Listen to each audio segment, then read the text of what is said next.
Estamos de volta com o programa Cidadania. Hoje eu estou recebendo aqui no estúdio o José Lauro Fernandes. Ele é escritor, jornalista, professor, né, falando sobre essa questão da linguagem. Ele que também vai fazer uma palestra aqui na universidade falando sobre a leitura no mundo acadêmico. A professora Marilene Lapoli também está presente, ela que coordena um projeto de leitura dentro da universidade. José, essa questão da leitura dentro das universidades, né? Como é que se trabalha isso? Porque aí o acadêmico já vem lá da escola pública. Se ele já não está acostumado a ler na escola pública, se ele já não foi incentivado lá, como é que ele vai ter esse costume dentro da universidade de leitura e a questão da escrita? Porque às vezes a gente percebe que chega na universidade com problemas graves até, né? Como é que se tenta amenizar essa situação? Professora Marilena, com o seu programa é uma prova viva disso, né? Ou seja, você tenta mostrar ao universitário que ele necessita disto como ferramenta, e ferramenta fundamental, seja qual for a área dele. Então, ele precisa ler, e em segundo lugar, ele precisa escrever. Certo. Tá? E é impossível separar as duas coisas, porque se você quiser ter sucesso escrevendo, você precisa ter um vocabulário, você precisa poder explicitar as suas ideias. Ao ler, você absorve conhecimento, pega as ideias dos outros. Ao escrever, você coloca as suas ideias para os outros. Então, se você domina um determinado vocabulário, fica mais fácil para os outros entenderem aquilo que você tem dentro da sua mente, né? Este trabalho de conscientização do universitário e das pessoas em geral, né, é o que eu procuro fazer por intermédio das palestras. É o programa da professora, que é um programa todo direcionado para isso dentro de uma universidade, onde deveria ser uma coisa natural, né? Você tem que ter um programa auxiliar para lembrá-los de que, olha, isto é pertinente, isto faz parte do curso que você está fazendo, seja ele qual for. Isso é uma questão cultural também do nosso país, posso dizer? A questão da falta de leitura? Não sei, talvez eu ousasse dizer que sim, mas seria muito ousado da minha parte. Correto. Você teria de levar em consideração o seguinte: você pega desde os primórdios do Brasil e não vieram exatamente as pessoas mais letradas de Portugal para cá. Correto. Né? Então, se você olhar por esse lado, você até pode justificar, tá?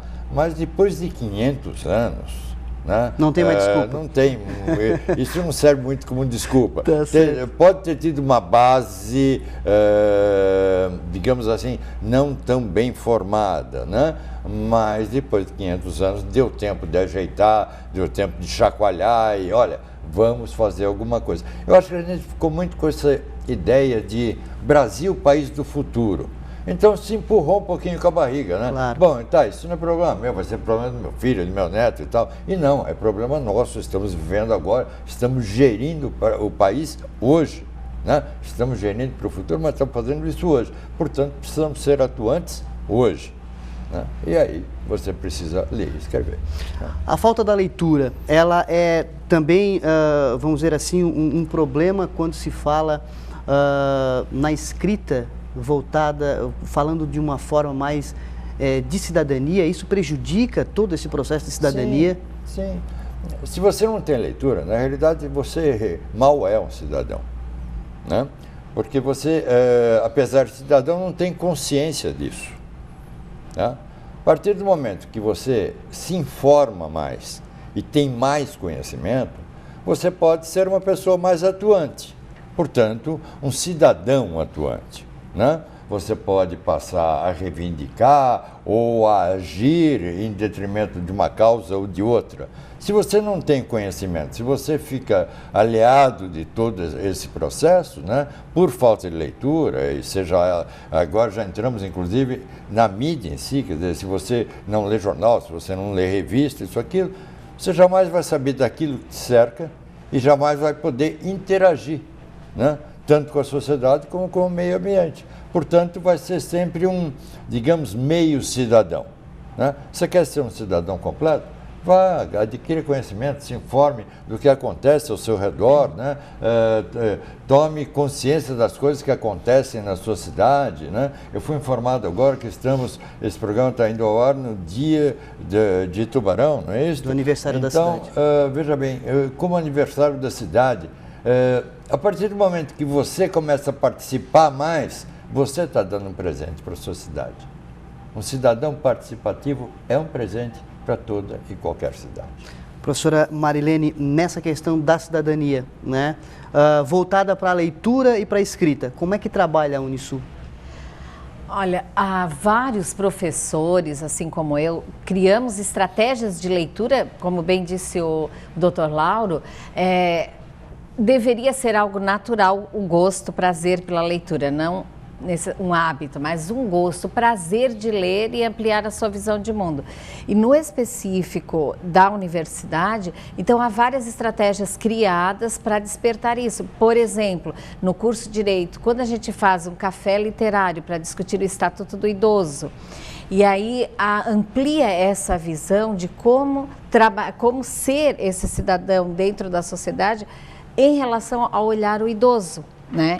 Quando se faz um café filosófico no curso de medicina para discutir uma obra que permita uma visão mais ampla, uma visão holística de determinada atitude profissional do médico, na pedagogia, quando eles desenvolvem projetos de contação de história, rodas de conversa, produção textual, teatro, no curso de letras, todas as estratégias criadas com essas leituras transversais, além das leituras didáticas, vão modificar o comportamento desse jovem, tanto como pessoa como profissional. E no ensino médio não é diferente, no ensino fundamental não é diferente. À medida que nós vamos desenvolvendo essas atividades de leitura visando a prática social, há uma mudança no comportamento do indivíduo. Certo. Professor José, falando um pouquinho agora da palestra, né? Vamos começar agora. Como é que faz para falar de linguagem de leitura com aqueles estudantes todos com celulares ali, já mandando as mensagens ali, como é que faz para prender a atenção, né, desses estudantes num assunto que é de extrema importância para eles que estão dentro da universidade? Bom, eu parto do princípio que eles tenham pelo menos o respeito mínimo de desligar os celulares durante a palestra. Pelo menos a expectativa é que me deem 5 minutos, né, para poder começar a falar, e depois, se acharem que é muito chato, aí realmente não precisa ligar o celular, saia e vai conversar no celular lá fora. Mas o que nós passamos, ele é um pouco diferente a partir do momento que nós trabalhamos com números frios. Na palestra eu trago dados do IBGE, do INEP, do MEC, e aí eu vou fazendo comparações, né? Ou seja, como é que funciona isso? Nós somos tantos milhões de pessoas, tantas estão na escola, tantas são analfabetas, vocês estão em determinada posição, né? Estratifico, você está em determinada posição e, portanto, se espera isto de você. Um dos caminhos para você chegar nisto é por intermédio da leitura. Fatalmente, você lendo mais, você vai ter mais conhecimento e mais vocabulário. Portanto, aí vai começar a escrever melhor, que é minha área específica, né? Eu sou um jornalista de profissão, durante muitos anos dei aula de redação, que agora virou produção de texto. O salário é o mesmo, mas o título mudou. Mudou, né? É verdade. E aí, então, ele tem condições de, pelo menos, começar a pensar em colocar no papel, né? E esse no papel pode ser, eventualmente, na tela, colocar as suas ideias para que as outras pessoas possam aprender com ele, ou discutir, ou pelo menos, pode até ser contra, né? Mas você está se transformando numa pessoa ativa, numa pessoa que tem as suas ideias para serem colocadas e debatidas, né? É sobre isso que a gente fala na palestra. Agora, falo sim de uma maneira assintosa. Eu sou duro nessas palestras porque os números são frios, né? Então, a partir do momento que eu começo a mostrar isso, eu espero que eles ganhem consciência, né? Tem que ganhar consciência que é necessário ler mais e escrever melhor.